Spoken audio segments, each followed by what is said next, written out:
Hello there, and you rejoin me for the final part of this Let's Play finale, with Tommy going mad with power. It comes with a terrible... Of course, you know, Grandpa was trying to stop him. He's like, Tommy, dude, come on. We've talked about this. Stop being a douche. But, you know. You know what must be done. Yes, Inishi. I must. Yeah, we get the idea, Grandpa.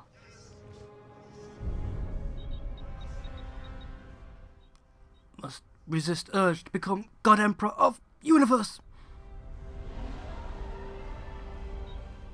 Oh, he's gonna do it. He's gonna blow up the Earth. Oh, no, he's not. No, he's gonna blow up the moon. Oh, you maverick renegade, Tommy. Always knew there was something off about you. Oh, he's gonna blow up the sun. It's even worse. But yeah, contrary to what this little FMV sequency type thing may be implying, we're not going to blow up the sun, unfortunately. That'd be far too cool. No, instead we're going to plunge the sphere ship straight into it. It's like, dude, there's a sun there. Turn around. Turn around! And, oh my god, we went and did it. We only went and did it. Grandfather. Thankfully, you know, the doctor saved us, apparently. Grandson, it is not yet your time. The sphere? The Dark Ones. You should be. Destroyed, Plowing a ship into a sun? burned by the fires. What kind of fool are you? The land of the ancients is restored. Ain't that pretty? Your name will forever be held sacred here, and in the hearts of all Cherokee.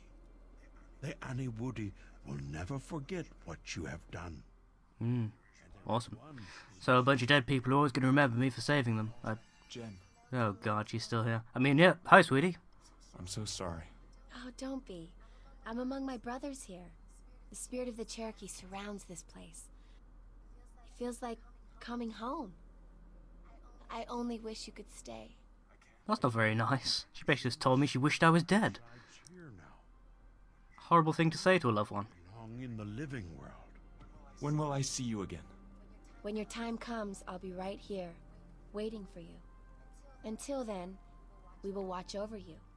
Well, that's disturbing. Tommy, My grandfather and dead girlfriend are both going to be watching me wherever I go and no matter what I do. That's... Become a great man. yeah. Wow.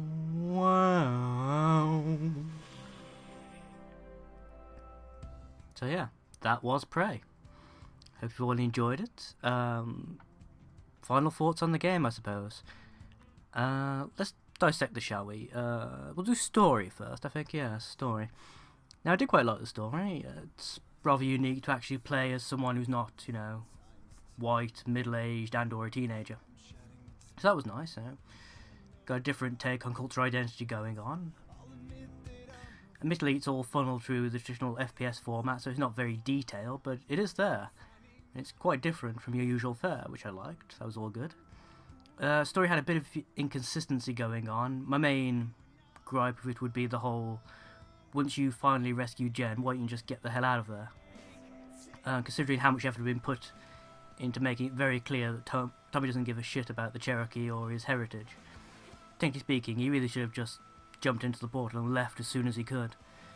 Doesn't really make much sense he'd suddenly leave the woman he'd spent, you know, the first half of the game trying to rescue, looking after someone who may or may not be dying, and then just run off to avenge her people. That doesn't gel too well with me. I mean, I suppose technically speaking, Tommy has been accepting his heritage in a way, because he's, you know, been embracing his spirit powers and all that. But I think they could have, you know, just put a bit more emphasis on that point before you got to that stage of the game. Just to provide, well, yeah, just provide a bit of motivation. That's what I'm looking for. As to why Tommy would act as he did. Everything else wise, there was a pretty obvious piece of foreshadowing early on, implying that if Tommy didn't embrace his heritage, of course, Jen would die, which she did, sort of, and we had to kill her. There was some quite superb voice acting during that section of the game, so I do forgive the obviousness of the plot twist, because it was well acted and well executed, so, you know, that's good. That's good. I don't mind cliches as long as they're played well. It's when there's no effort put into them and they rely on the cliche itself to try and carry the story that I start objecting. But yeah, so that's story-wise. Gameplay mechanics, pretty standard FPS fare. Obviously you got some very different visuals going on. All these standard weapons were there, but disguised as freaky alien counterparts, which kept things interesting and visually distinctive from traditional fare. Now, unfortunately, it falls into all the same pitfalls even, as all other FPSs, and the fact that, you know, you're basically just running and gunning all the time. There are certain enemies that can only be taken out with certain weapons are more useful than others, and your melee weapon is pretty much useless after you acquire your first gun, so that's not really that helpful. The spirit mode was an interesting idea, but was only ever really used for the whole walk through force field, turn off force field mechanic. And then abruptly, right at the end of the game, they suddenly started pulling out different uses for it. Like you use it to deactivate the sphere shields. Certain enemies are better hurt by your spirit mode than others. Really could have done with incorporating that a bit more into it. It would have been nice if I could have, you know, like I say, solid staked my way through an area, turned off some airlocks, sucked some dudes into space, turned the airlock back on, and just walked, you know, kind of casually through. That would have been a cool option. But it wasn't really there, was it? So that's a bit of a disappointment. Overall, those shuttle things were horrendous. No altitude controls. That was a travesty. So yeah, overall, I'd give it, say, a 6. No, let's be generous. A 7 out of 10. I recommend playing it, but don't expect much out of it. Buy it on discount through the App Store or some such. Don't pay full price for a disc or anything.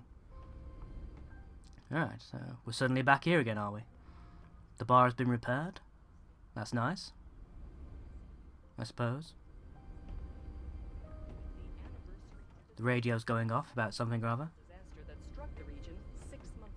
Ah, good old wrench. Doesn't seem to be much to do around here, does there? TV's still broken. Was that building always there? No, seriously, was that building always there, or could I just not see it before? It was Tommy like rebuilding the bar in a completely different area. Interesting posters going on. We'll discuss her theories connecting solar flare activity in recent months with the freak storms of last spring. Right, more intergalactic nonsense going on, is there? That's nice.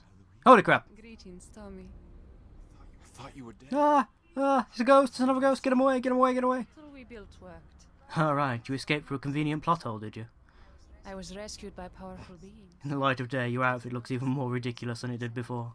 I mean, seriously, what are you wearing? No one knows what It's like ripped tablecloth. Not on this world. And a few pieces of steampunk fetish gear. No. Seriously, look at you. These beings are very anxious to meet. Your ass is hanging out and everything. You look ridiculous, woman. Come. Oh shit, right. Okay. Through the Stargate again, is it? To worlds unknown. That's fair enough, I suppose. You still look ridiculous, by the way. But yeah, this has been Prey. Hope you've all enjoyed it. And assuming the setup here is what I think it is, there's probably going to be a Prey 2 at some point. So after 5 years, well, Duke Nukem did it, so whatever. I'll see you all next time. Have fun. Until then.